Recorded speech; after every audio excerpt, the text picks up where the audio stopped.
शुभ पाठशाला में सभी विद्यार्थियों का स्वागत है। आज हम 9वीं और 10वीं कक्षा के हिंदी व्याकरण की बात कर रहे हैं, जिसमें एक विषय है वाक्य। तो हम आज वाक्य पे चर्चा कर रहे हैं।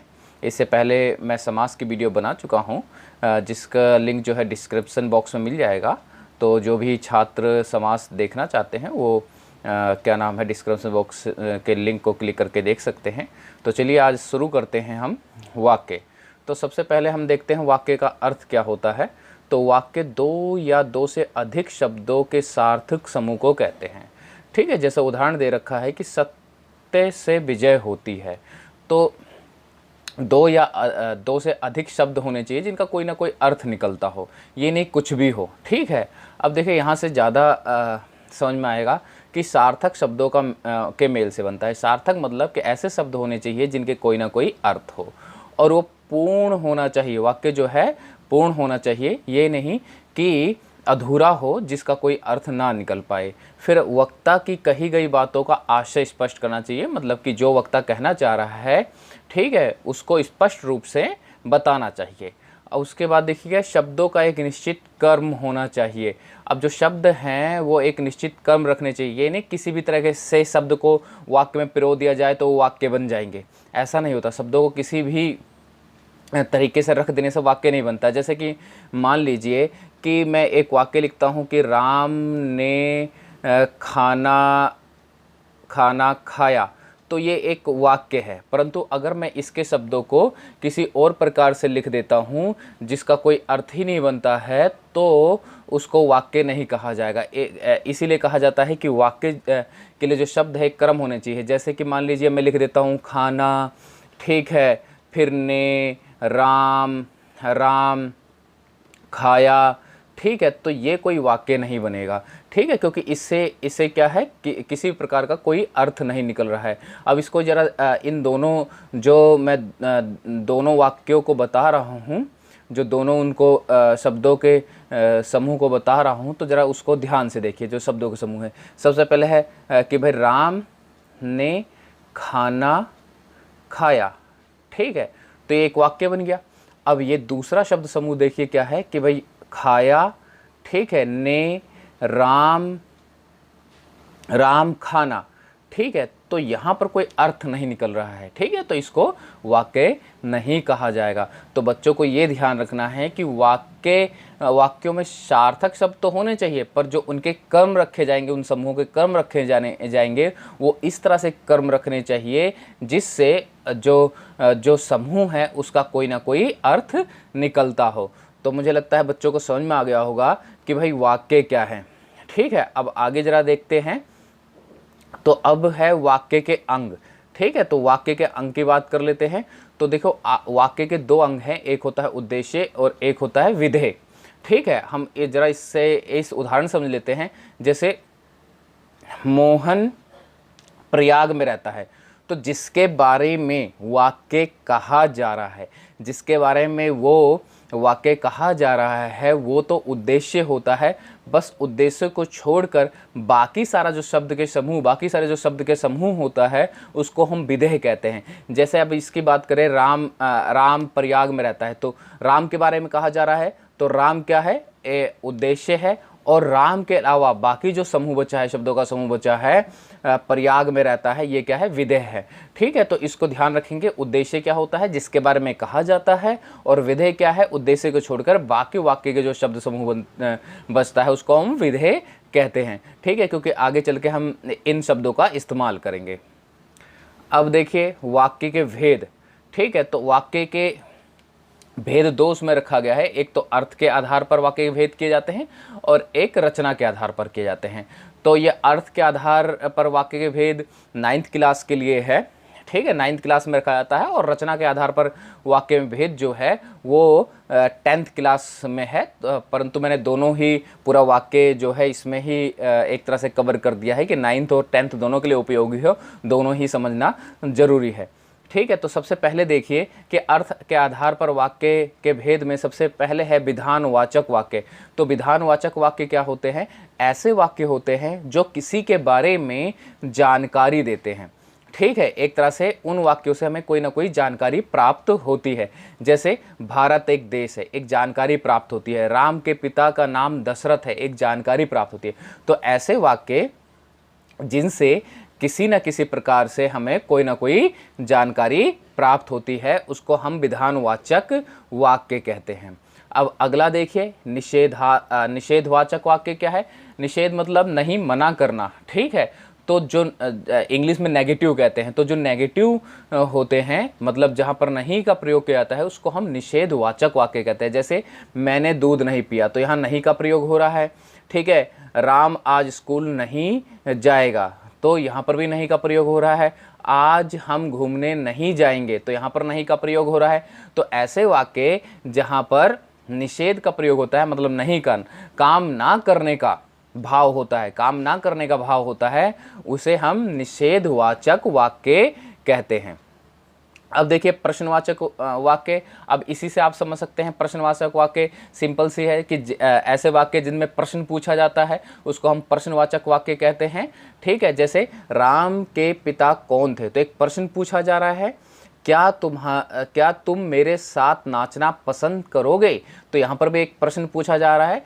ठीक है, दशरथ कहाँ के राजा थे, तो यहाँ पर कहाँ के राजा थे, ये भी एक प्रश्न पूछा जा रहा है। तो ऐसे वाक्य जिनमें प्रश्न किए जाते हैं और प्रश्नवाचक चिन्ह आता है, ठीक है, जैसे प्रश्नवाचक चिन्ह है ये, ठीक है, तो प्रश्नवाचक चिन्ह कहा जाता है। तो ऐसे प्रश्नवाचक चिन्ह जहाँ पर आते हैं, ठीक है, उनको हम प्रश्नवाचक वाक्य कहते हैं।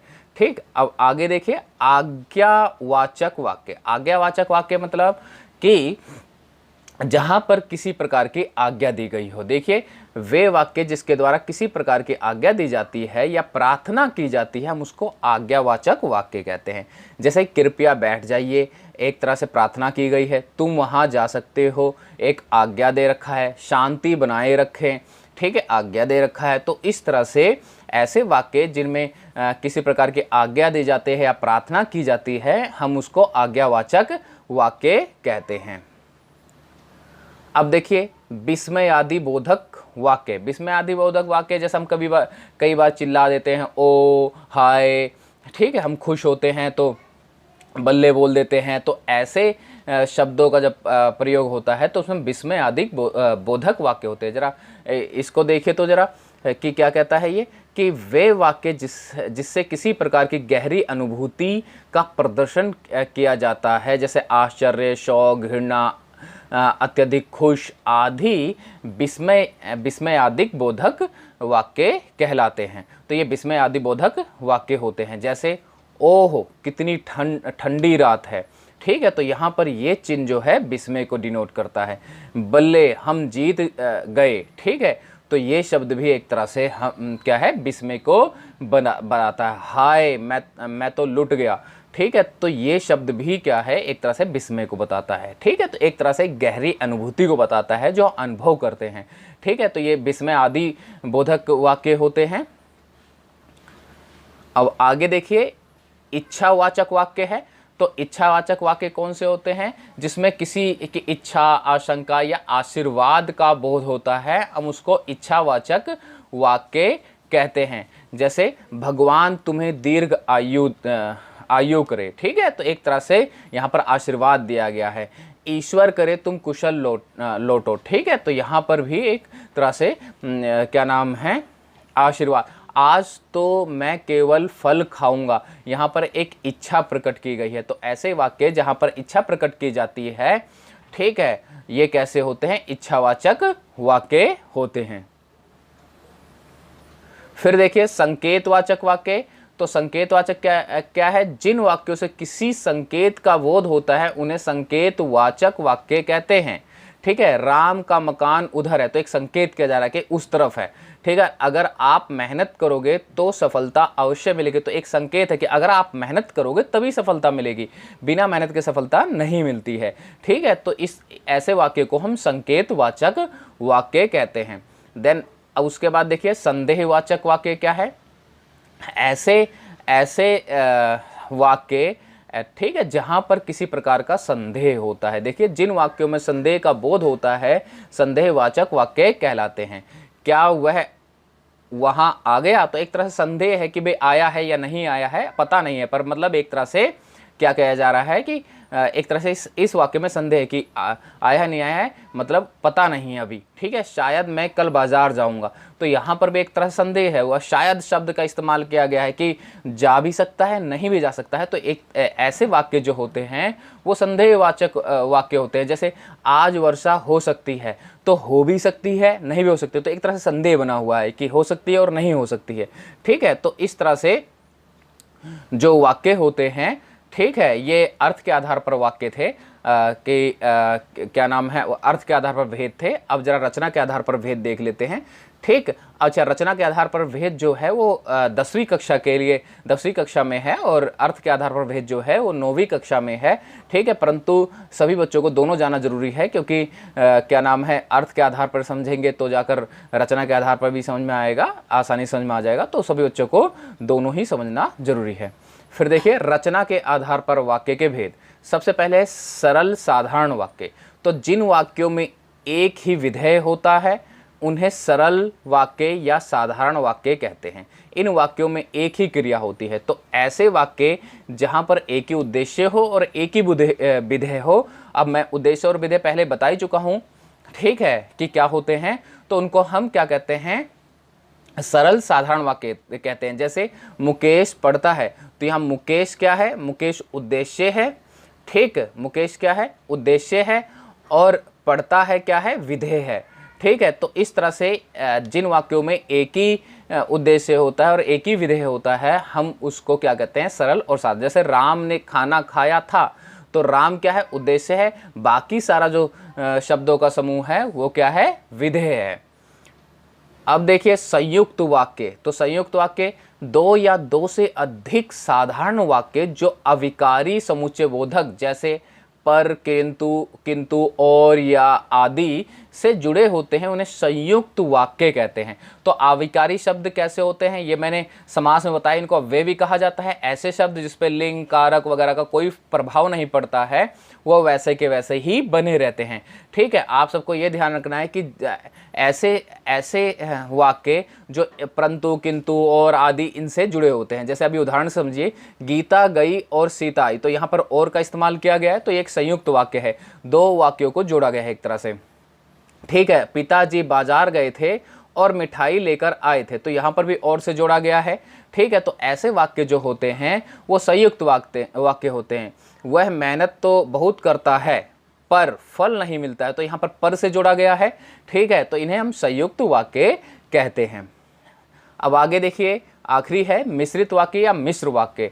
तो जिन वाक्यों में एक मुख्य या प्रधान वाक्य हो और अन्य आश्रित उपवाक्य हो, उन्हें मिश्रित वाक्य कहते हैं।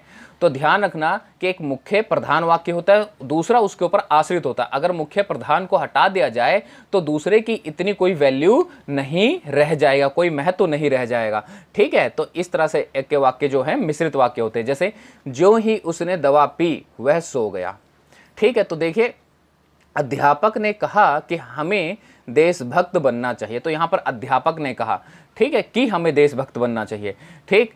अब जेब कतरा पकड़ा गया जिसने बस में, यहाँ पर मरे नहीं आना था, में आना था, ये टाइपिंग की मिस्टेक हो गई है। तो बस में जेब काटी थी, तो ध्यान रखना यहाँ पर में आना था। तो वह जेब कतरा पकड़ा गया जिसने बस में जेब काटी थी। तो देखिए ये जो जेब काटी थी ये किसके ऊपर डिपेंड है, वह जेब कतरा पकड़ा गया, ठीक है। तो इस तरह से एक वाक्य इसमें से क्या होता है, प्रधान होता है और दूसरा इस पे आश्रित होता है, ठीक है। पहले के ऊपर दूसरे का अर्थ निकलता है कि ऐसा क्यों कहा गया है, ठीक है। जैसे ज्यों ही उसने दवा पी, ठीक है, उसने दवा पी ली, वह सो गया, इसलिए वह सो गया है क्योंकि उसने एकदम से दवा पी ली है, दवा पीने के बाद वो सो गया है, तो ये एक तरह से आश्रित हो गया है, ठीक है। तो इस तरह से जो मिश्रित वाक्य होते हैं उनमें एक वाक्य प्रधान होता है और दूसरा क्या होता है, उस पर आश्रित होता है, उपवाक्य होता है, ठीक है।